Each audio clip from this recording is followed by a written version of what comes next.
Tipping it off with another ACC matchup. We have Pitt, about a 1-point favorite. Keep in mind, these are projections from KenPom. The lines are not out yet as we record here on Friday morning. But Pitt favored by 1 per KenPom at Wake Forest. Noon Eastern time tip.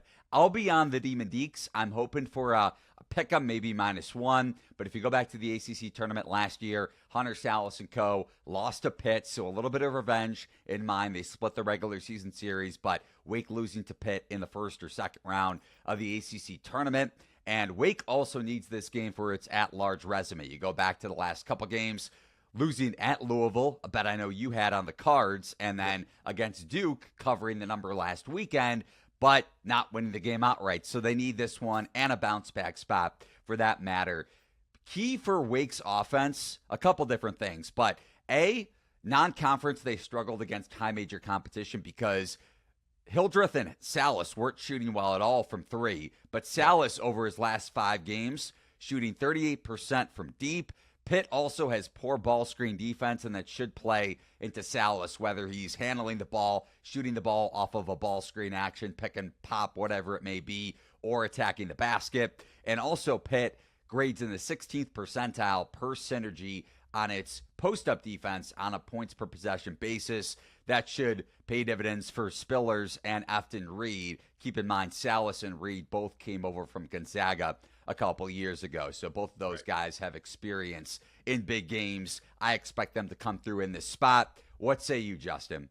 Yeah, I definitely am on your side with this one. I lean towards Wake. Been against Pittsburgh recently. Didn't get the win with the UNC bet on the 28th. That didn't go very well. I was against Pitt there, but that was UNC kind of crumbling a little late. What did shot quality have that one at? Pittsburgh win by 7. Okay, got it. Yeah. Then the Cuse game, I did fade them successfully, and I think, we're a little lower on them than most. I think it comes from a bit of expected regression in terms of their finishing at the rim rates allowed on defense. In conference, teams are shooting just 52% against them, expect to be shooting 58% against them, and that's a pretty big deal. I think we're at that point in the season, Eli, where you want to start really looking at how teams have played in the conference. I'm kind of, non-con's kind of in the rear view. The only really reason I use the rear view is to understand where everyone else is looking, right? Where everyone else is. Say, okay, well, this is the data everyone else has, and that's the data I'm maybe not looking at. So when I go take a look at that, the difference in that regression, a 3% expected, regression in non-con and full season, but that's mostly driven by what's going on in the conference. So it's been recent. They've been getting a little lucky.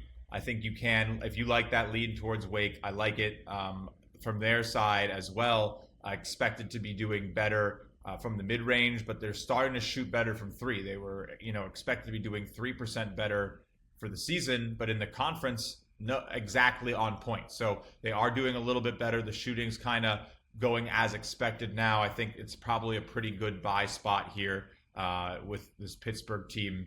Maybe a little overvalued. And again, this is a home game.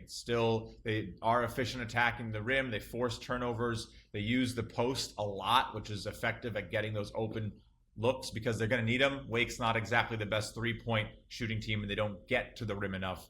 But if they force the issue a little bit, if they drive more, if they understand maybe Pitt has a bit of a weakness there, they probably can get some good looks and, use that efficiency even if the frequency is low.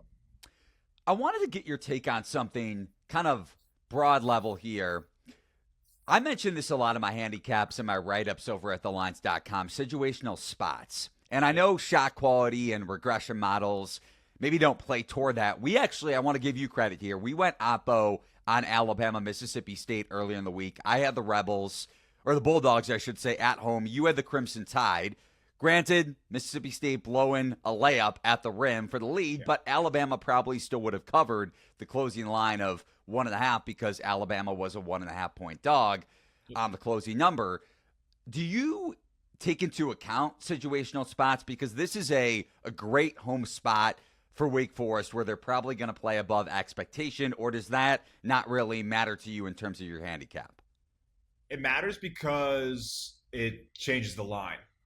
That's why it matters. I don't think I take it into – it doesn't impact my handicap on its own. There might be other factors that lead to a proper accounting of something similar. So a team underperforms on the road before a big game. The average person might call that a look ahead spot, where they sort of aren't really exactly, they don't care about the road game, they're trying to get up for the next game, and that makes the next game the get up spot. Shot quality data might end up seeing that first road loss as a win, and then you could get a undervalued signal going into that home game where maybe the drastic reaction or the recency bias leads to you being down on a team that was just in a look-ahead spot. A lot of times the market catches on, though. So you're not outsmarting anybody with any of that, right? All those narratives are cooked in. Ken Pom and all these guys who set the lines, they all understand this stuff. 5 years ago, though, we yeah. weren't.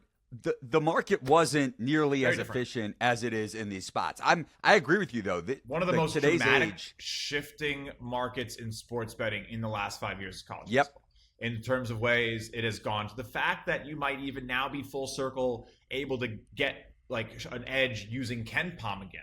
Like, it used to be Ken Pom was the edge, the spots were the edge, those kind of got bought out. Now expected analytics is the edge, and you can start seeing that not be as sharp as it used to. And new things are coming in terms of how matchups will always be the thing that I think work, right? If you can understand strategy, if you can, predict who's going to struggle, what shot types are going to struggle, who's going to be able to get good looks because of what their players, enable them to do on the court, that isn't really going to have the same wins that you will with like the models. But yeah, I don't really take those into account. I notice them a lot because the efficiency models and the expected data models will be all far off. Like the market will have its own like spot tax that won't be identifiable or able to be rationale in any other way. So it's very glaring when you pay attention to all 5,500 games per year.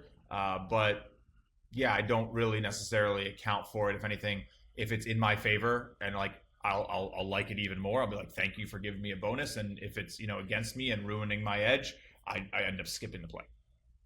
makes a lot of sense. Justin and I come from handicapping the way we go about it differently, but I think that's what makes this show great because we have different angles. But generally speaking, we do align, and this is an example of that with Wake and Pitt.